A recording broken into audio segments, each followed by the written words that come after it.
Tukiangazia sasa athari za vita vya Iran, Israel na Marekani. Najua bei za petroli zimeshapanda.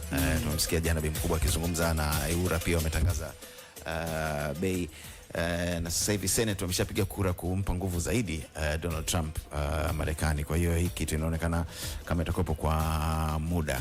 Tujitayarishe kiasi gani kujifunga mkaja? Kwanza ni muhimu kwa watumishi wa umma, hasa wakuu wa wilaya, wakuu wa mikoa, kupunguza matumizi ya mafuta. Tuchukulie mfano, labda wanaenda kuzindua mradi. Haiwezekani mkuu wa mkoa awe na gari, mkuu wa wilaya, katibu tawala. Kwa nini watu wasipande kwenye gari moja afu wakawa na escort, kupunguza matumizi ya mafuta kwa watumishi wa umma wakubwa wa serikali? Hali kama hii iliwahi kutokea mwaka 1973 ambapo ilitokea vita kati ya Israeli na mataifa ya Kiarabu. Vita ile ilipewa jina la Yom Kippur. Baada ya vita ile, Marekani alivyoingilia kati, wa Arabu wakaapa, wakasema wallahi hatuuzi mafuta, tutakula mikate na tende. Ikatokea global oil crisis mwaka 73. Nyerere aliwahutubia Watanzania pale Karimjee, akawaambia sasa ni muda muafaka watu kutumia usafiri wa umma. Tulishuhudia baadhi ya mawaziri wakipanda treni, gari ndo Land Rover ndio ilikuwa usafiri wa mawaziri kwa ajili ya kubana matumizi. Kwa hiyo lazima kubana matumizi. Lakini kitu kingine ni muhimu, serikali ikaingilia, ikaintervene bei ya chakula, kwa sababu bei za chakula zitapanda kutokana na mafuta. Sasa serikali itazuia vipi wakati gharama kweli zimepanda? Aiingilie kati ili kuepusha watu kujinufaisha kutokana na hii hali. Iingilie kati kusimamia bei, lakini pia ipunguze kodi za vyakula ili kupatikane unafuu wa kimaisha. Sasa na sisi raia wa kawaida tunatakiwa tufanye nini? Sisi raia wa kawaida, kitu cha kwanza ni kuchukua tahadhari za kiusalama. Kama unavyoona, kuna vita inaendelea mitandao ya kijamii. Kuna watu ni timu Irani, kuna watu ni timu Israel, kuna watu ni timu China, timu Urusi, timu Marekani, timu Uingereza, timu Ufaransa. Sisi kama raia wa kawaida ni muhimu kuepuka bullying, vita vya mtandaoni. Unaweza kujuta mtu akakupiga ngumi na hasira kweli. Wapo watu ambao wameumia kifo cha Ali Khamenei. Wapo watu ambao wamefurahia. Kwa hiyo ni muhimu sisi watumiaji wa mitandao ya kijamii tusije kuwa sehemu ya kueneza chuki kwenye huo mgogoro, kwa sababu kuna watu wameumia kweli kweli. Nimeangalia Karachi, Pakistani, raia wenye hasira kali wameenda kwa balozi wa Marekani, wamevamia. Wamefanya vurugu kubwa, watu zaidi ya 14 wamefariki kwenye kuondoa sijui kwa uchomo balozi. Kwa hiyo vita kama hii mara nyingi inasababisha chuki, kwa sababu kuna Watanzania huwaambii kitu kuhusu Israel, kuna Watanzania huwaambii kitu kuhusu Irani, kuna Watanzania huwaambii kitu kuhusu Marekani, kuhusu Uingereza, kuhusu China. Kwa hiyo jambo kama hili tuchukue tahadhari za kimkakati kuepuka kuingia kwenye migogoro isiyo lazima, hasa kwenye hizi social media propaganda. Lakini kingine, nadhani kwa serikali yetu ni lazima ichukue tahadhari za kiintelijensia na kiusalama. Mosi, kuongeza ulinzi kwenye ubalozi wa Marekani hapa kwetu, ubalozi wa Israeli tuongezee ulinzi, na balozi za Umoja wa Ulaya. Kumbuka mwaka 98 ubalozi wa Marekani hapo ulipuliwa pale Utalii House. Kwa hiyo tuwaongezee ulinzi ili Tanzania isije ikatumika kama sehemu ya kulipiza kisasi, kwa sababu Irani na washirika wao wana mtandao mpana dunia nzima. Mashariki ya Kati tu Irani ana makundi mbalimbali ya wanamgambo, na ulinzi pia uweke kwenye ubalozi wa Iran. Na ulinzi pia uwepo kwenye ubalozi wa Iran kote, kwa sababu sisi sera yetu ya mambo ya nje hatufungamani na upande wote. Ndio maana tuna urafiki na Irani, tuna urafiki na Marekani, Israeli, Uingereza, Ufaransa na mataifa yote ya Mashariki ya Kati ambayo Irani ameyalipua kwenye kambi za jeshi za Marekani. Kwa hiyo ni muhimu kipindi kama hichi sera yetu ya kutofungamana na upande wote tuiwekee mkazo, kwa sababu sisi tuna uhusiano na kila nchi ambayo inaheshimu maslahi yetu na uhuru wetu, na sisi ambao tunaheshimu maslahi yao na uhuru wao. Kwa hiyo sera yetu ya kutofungamana na upande wote ndio mwamba imara na nguzo ya matumaini kwa ajili ya kulinda taswira ya taifa letu kimataifa. Jana tulikuwa na mchambuzi Walter Nguma tukizungumzia swala hili na nikasema na sisi tuanze umesema viongozi wetu waanze kubana matumizi. Sisi wenyewe tufanyeje sasa na magari yetu, na sisi twende na madumu tukanunue mafuta tuyaweke nyumbani au tufanyaje? Hapana, kwanza cha msingi ni kuna nyumba moja na kuna magari 7. Baba na gari, mama na gari, mjomba, shangazi. Cha msingi tuanze kutumia gari moja. Lakini kitu kingine ni muhimu sasa serikali kuboresha usafiri wa umma ili watu waache magari nyumbani. Na mimi nilikuwa nasema kama inawezekana, kutokana na hali tulionayo, ingetakiwa Bunju kule watu wanaotoka Bagamoyo wanaotaka kuja Posta wanaacha magari Bunju. Alafu usafiri wa umma unakuwa ni wa uhakika, hata wa dharura wa mabasi. Alafu watu wanaotoka Mbagala, wanaotoka Ikwirili, wanaokuja Kariakoo Posta, wanaacha magari Mbagala. Alafu watu wa Mbezi Mwisho wanaacha magari labda Kibaha. Kuna usafiri wa kutoka Kibaha wa umma mzuri kuja Kariakoo, kuja Posta. Nafikiri kwa sababu mwendo kasi utakapokamilika hilo litawezekana. Marekani kuna kitu kinaitwa carpool. Yaani kama mnakaa Sinza, mnafanya kazi wote Posta, na nyinyi ni majirani, mnatumia gari moja. Wewe unampa lift jirani yako. Alafu ukifanya hivyo, maana yake unaruhusiwa, kuna njia maalum inaitwa carpool lane, ambayo unaruhusiwa kupita kama umetoa lift kwa majirani zako, kwa sababu wao wameacha magari yao nyumbani, wakapanda gari lako. Lakini kwa utamaduni wetu sisi, pamoja na kuwa mimi na Ruki najua kabisa tunakaa karibu, unajua, lakini Ruki hawezi kunipa lift. Psychological behavior.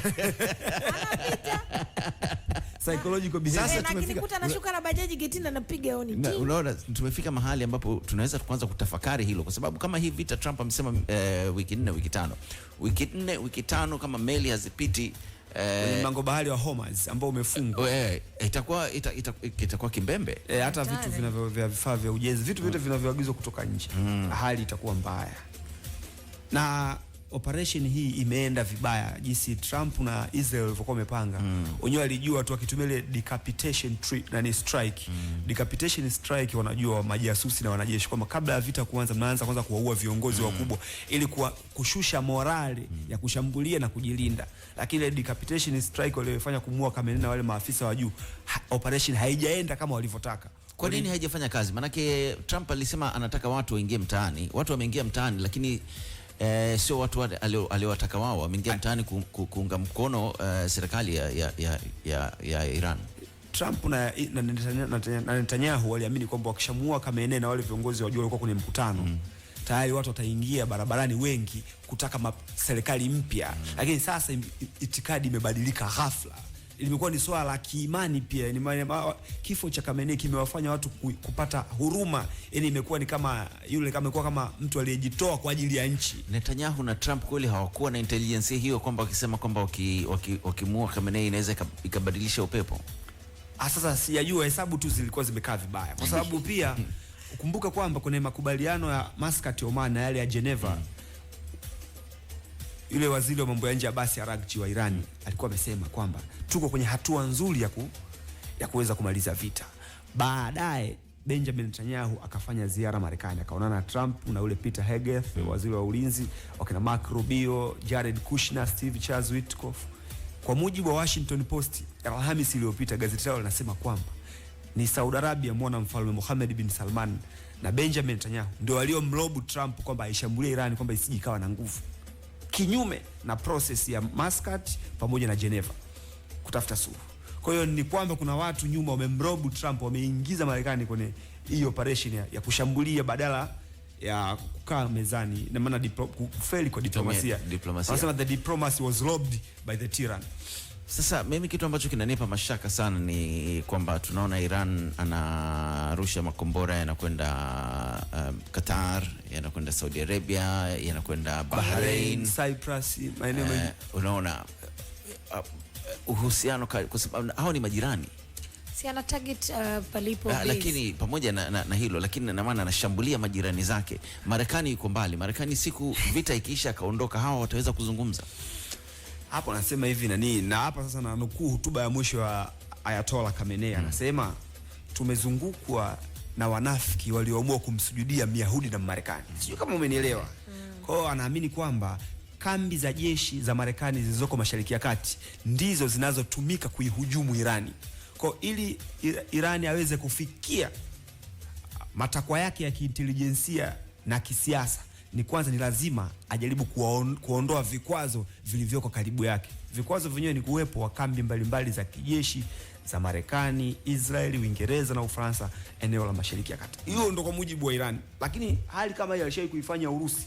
Utakumbuka kwamba Urusi alivamia Chechnya akabadilisha uongozi. 2008 Urusi alivamia Georgia baada ya Georgia kuingia mkataba na Marekani na Uingereza wa kiulinzi, akaipiga.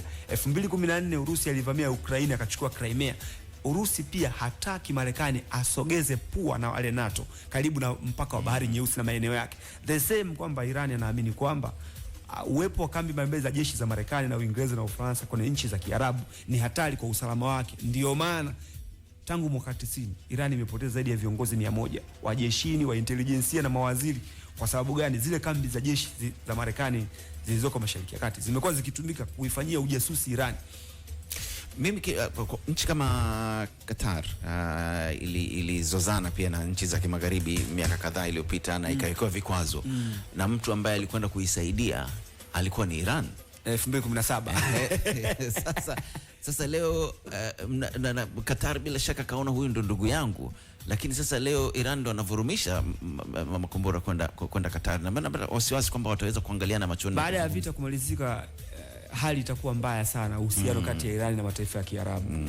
Hasa mataifa haya ya Kiarabu yanamsikiliza sana Saudi Arabia, ndo kama kocha wao, kama kiongozi wao mkuu, na Iran na Saudi Arabia hawaelewani kabisa, na sababu kubwa ni Yemen na maeneo na itikadi vita ya Yemen.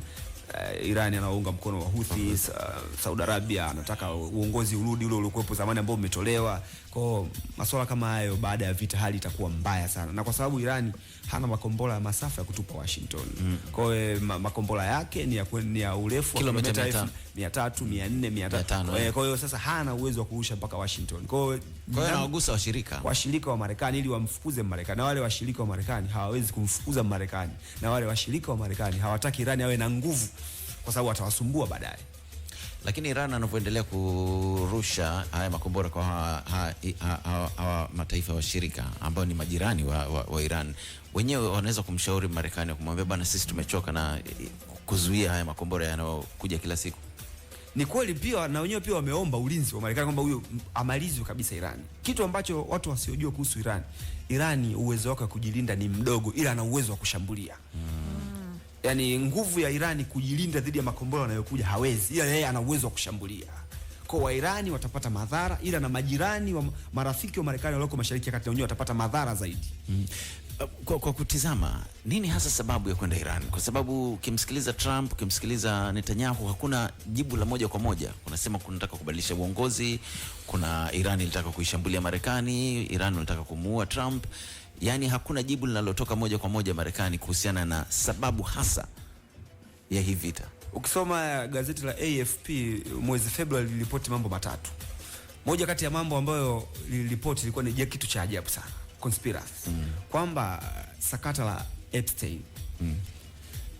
Ngoja turudi nyuma, mwaka 2020 bunge la wawakilishi, House of Representatives la Marekani, lakini Nancy Pelosi walipiga kura kutokuwa na imani na Trump kufuatia ushindi wake kwenye ule uchaguzi, kwamba kunawezekana kuna nguvu ya nje iliyotumika kumweka Trump madarakani. Limeanzia House of Representatives, kura zimekuwa nyingi, ngoma ilivyofika Senate, Trump akamua Qasim Suleiman, kamanda wa majeshi wa Al-Quds wa Iran. Ule mchakato uko umekufa. Sasa hivi tunavyozungumza, kashfa ya Jeffrey Epstein na viongozi wakubwa wa dunia wako mle ndani. Namna gani ya kuizima kashfa ya Epstein? Ni kutafuta adui wa kimkakati. Na ukiangalia hotuba za viongozi wengi wa Republican, katika hotuba zao nyingi Iran wanahitaji mara 10, mara 15 kwamba ni threat. Ukienda Israel, Netanyahu akiongea dakika 3, Iran lazima ihitaji mara 14. Kwa hiyo namna pekee ya kuzima kashfa ya Jeffrey Epstein, kashfa kubwa, the biggest scandal of all time, ni kumshambulia Iran, ambapo watu inakuwa kama ni spinning au spin doctor, kuhamisha watu mjadala.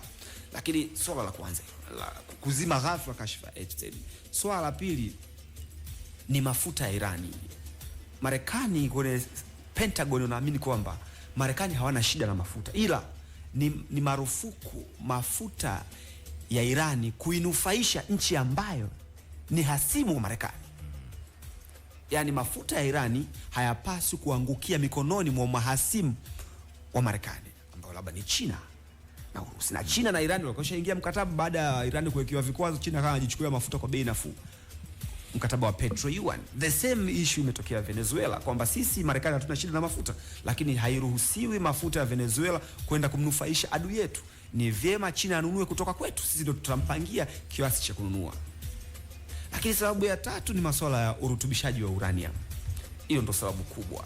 Kwanza, kwa mujibu wa International Atomic Energy Agency IAEA, wanasema hakuna uthibitisho wa 100% kwamba Irani anatengeneza mabomu ya nyuklia, lakini urutubishaji wa uranium umefikia zaidi ya 60%, ambao ni hatari kimataifa. Lakini Irani inasema ni kwa sababu ya nishati. Wanasema nuclear for safety ni 20%, ambapo unapata umeme, matibabu kama ya kansa, mbolea na masuala mengine. Na Irani anaamini urutubishaji wa uranium ni mstari mwekundu wa usalama wake. Lakini utakumbuka kwamba mwaka 2003 wakati Marekani anaivamia Iraki, alisema ana mabomu, anarutubisha uranium kwa kiwango kikubwa, anataka kutengeneza nuclear. Wale International Atomic Energy walivyoenda kule wakasema hatujapata ushahidi. Lakini Saddam Hussein bin Majid alishambuliwa, na kilichotokea wanajua. Libya alikuwa ameshaanza mpango wa urutubishaji 2003. Israel ilishambulia Libya, akaua ile mfumo wa urutubishaji. Libya aliachana kabisa, zero kabisa na mfumo wa urutubishaji wa uranium kutengeneza mabomu. Aliachana, lakini Libya ilishambuliwa. Kwa hiyo hii ni vita kubwa ya kiuchumi, ambapo Marekani anataka kurudisha nguvu ya uchumi wake na kuyatisha mataifa ambayo yanamkaribia, ambayo kitaalamu inaitwa gunboat diplomacy. Kuitisha nchi ambayo inakukaribia wewe nguvu ili ubaki kuwa na nguvu peke yako.